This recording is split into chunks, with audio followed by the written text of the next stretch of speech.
I've admired Cybill Shepherd since she won the Model of the Year contest in 1968. Years later, my journey nearly intersected with hers, bringing me closer to fame than I ever imagined. Stay tuned.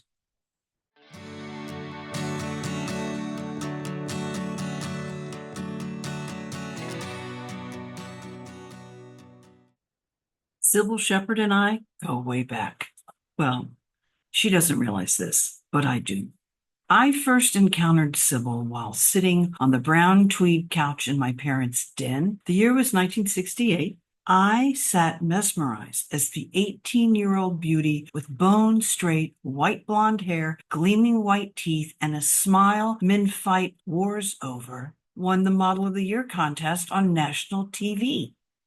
A light bulb went off in my head. This contest could be my escape from the patriarchal, racist, provincial, stifling hot South I find myself in due to my father's latest military assignment at Fort Jackson, South Carolina. I assess myself. Lots of people tell me I ought to be a model. I'm attractive, tall, thin, with long, straight brown hair. People tell me I was very Jean Shrimpton in high school, but now I'm more a Lauren Hutton type. By perusing the local newspaper, I discovered Millie Lewis, once a top model in New York City, recently retired, moved back to Columbia, and opened a modeling studio. Millie's claim to fame? One of her students, Denise Hopkins, a local Columbia girl, became a star in the modeling business. I began taking classes at the Millie Lewis Modeling Studio, where we learned about posture, skincare, hair, makeup, and how to dress for model success. We also learned how to walk the runway. I'm clumsy, but determined to master this. I spend hours practicing my walk in the upstairs hallway outside my bedroom. I peruse fashion magazines for poses, which I practice in front of the oversized vanity mirror in the bathroom.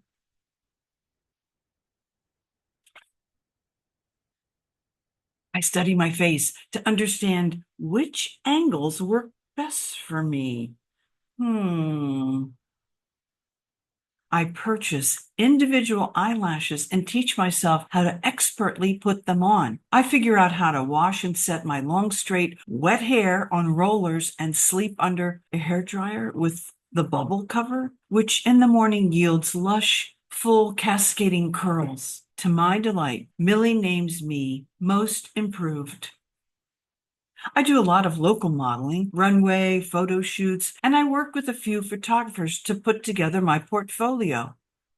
To my glee, Millie chooses a couple girls and me to bring to New York City to compete in the Model of the Year contest, the same competition Cybill won a couple of years back. The contest is held, and we stay in the glamorous, world-renowned hotel the Waldorf Astoria on Park Avenue, where the rich and powerful stay. JFK and Jackie spent part of their honeymoon there. The chandelier hanging in the center of the opulent lobby is the size of a spaceship. There's an enormous, intricate mosaic that adorns the center of the marble floor. Gigantic gold vases flank either side of the massive white columns at the top of the staircase. I'm expecting Ginger Rogers and Fred Astaire to enter at any moment and begin one of their thrilling dance routines. The Big Apple is everything I imagined it to be. Everyone is going somewhere. They're doing something important. The Waldorf is bustling with excitement. The lobby is filled with so many beautiful young girls and men. Lots of men stand around the periphery, hoping to catch the attention of, talk to, or perhaps procure a date with one of these young prospective models. The contest, like the Rolling Stones, has groupies. This one guy keeps pursuing and pestering me to go out with him. Come on, what could it hurt? Well, he's handsome enough. Elegantly dressed, navy blazer, wool slacks, Gucci loafers. But there's something about him. I don't know. I can't put my finger on it. Please, leave me alone. Nothing deters this guy. He keeps bothering me. I'll leave you alone if you introduce me to someone else. So I introduced him to another aspiring model. Anything to get rid of this pushy guy. I don't give it another thought. Later that week, early in the morning, my hotel phone rings, and the woman's voice on the other end informs me that this young aspiring model, the one I procured for the Gucci loafers guy, by him. Her words detonate like a bomb inside my head. I try to make sense of what she's saying. Yeah, I mean, the guy was creepy, but should I have known? He'd assault her? Is this my fault? I'm disoriented. Nothing makes sense. Did you call the police? I must have blocked out her answer and the rest of the call. I never heard another word about what happened.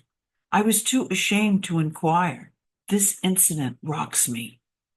I'm not sure I'm equipped to handle the city and the sharks preying on young, naive women. I placed second in the TV competition portion of the contest. After the awards, standing in the lobby, I'm approached by a stylish woman who hands me her card. I'm from the Ford Modeling Agency. Give me a call. The following day, I went in for an interview. I remember meeting Eileen Ford. Well, I think it was Eileen Ford. She flips through my portfolio.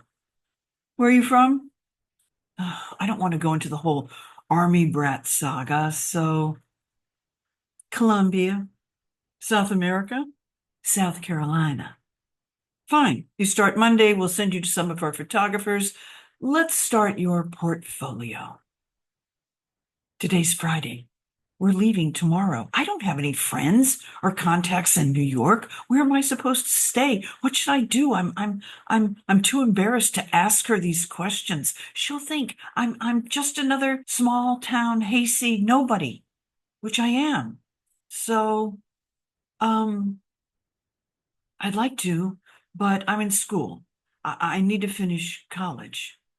Okay. Send me more photos when you get home. I return to college. Cybill skyrockets to stardom as a top model. I play the lead in many of our theater productions at the University of South Carolina. Cybill is spotted on the cover of Glamour magazine by big-time Hollywood director Peter Bogdanovich. He cast her as Jacy in The Last Picture Show, which is nominated for 8 Academy Awards. I send more photos to the Ford Modeling Agency and received a letter back. Although you're a very attractive girl, we're unable to represent you at this time. I almost complete a master's in theater. I'm short 1 class credit. Cybill stars in The Heartbreak Kid with Jeff Bridges. I spend 2 summers studying with the Mad Mountain Mime Troupe at Florida State University. Cybill stars in Taxi Driver with Robert De Niro. I moved to Greenville, South Carolina to live with my boyfriend, Henry, after a year of being shunned by my father and Henry begging me to marry him. I say, I do. Cybill dates Elvis. By 1978, Cybill's career stalls, so she moves to Memphis. Dates an auto part dealer / nightclub owner, gets pregnant, gets married, has her first child, gets divorced.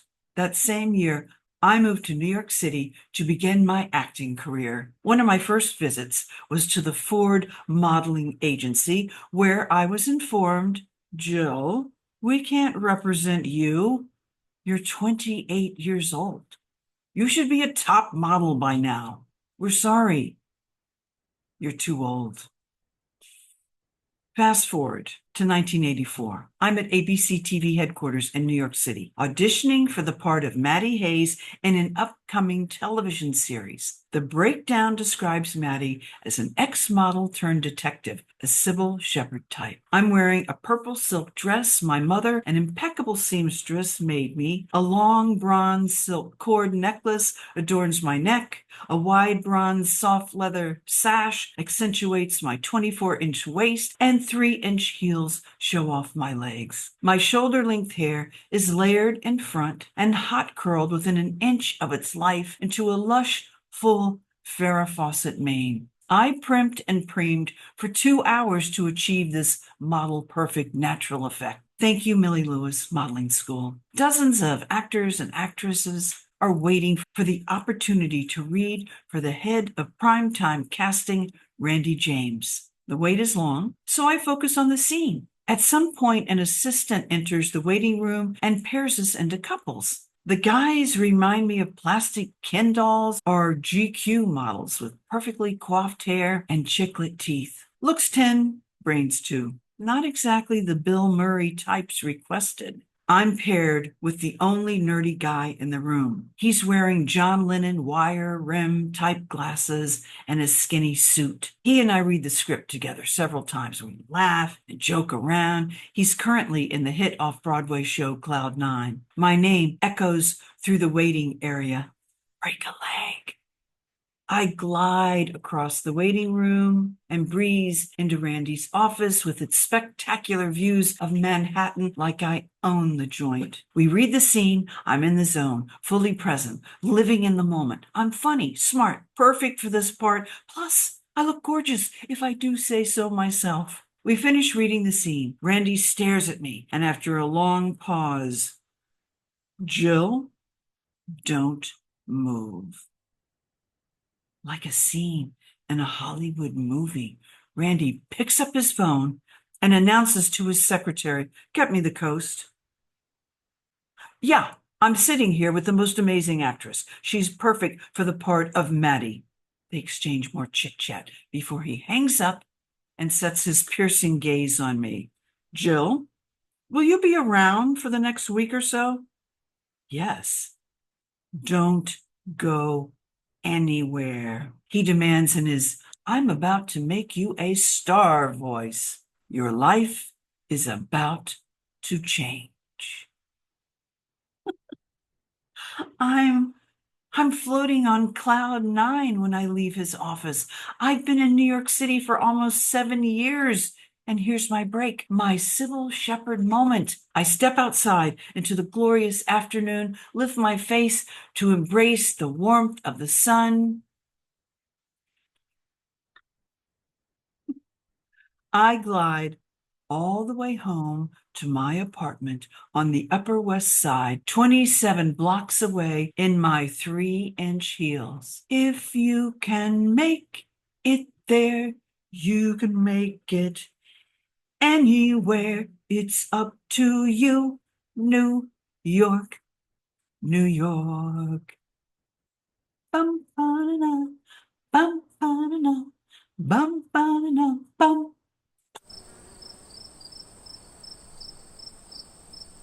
Several months later, Moonlighting premieres on March 3, 1985, starring Cybill Shepherd and the then unknown Bruce Willis as detectives at the Blue Moon Detective Agency. There's no denying she's gorgeous. I watched the first episode and mouthed the words, along with Cybill, to the audition scene I read with Randy James in his office. I'm heartbroken. The show's fantastic, and those two have terrific chemistry. Moonlighting revives Cybill's career and makes Willis a star. Cybill wins 2 Golden Globes for her portrayal of Maddie Hayes in the colossal hit television series. What's the difference between Cybill and me? We're the same age, both from the South, both cheerleaders, although Cybill was kicked off her squad for failing gym. We both did beauty pageants. I surmise Cybill wasn't afraid of her beauty or sexuality. She used her Southern charm and feminine wiles to help her achieve her dreams. I was insecure, scared, embarrassed by my beauty and the power it wielded. I wasn't comfortable with the attention God's gifts bestowed on me. Like Emerson said, life is a journey, not a destination. Best to enjoy the ride. I said that. I wanted to share this story in the hopes of inspiring you to embrace your path, even when it doesn't go as we planned or we hoped. It's okay, because sometimes life's greatest lessons come from the struggles we face along the way. Thanks so much for being here, you guys. I really, really, really appreciate it. I so enjoy having you correspond with you. And I'm just wondering if you ever had an opportunity or a missed opportunity. I guess we've all had them. If you have, please share in the comments. Thanks so much. Until next time.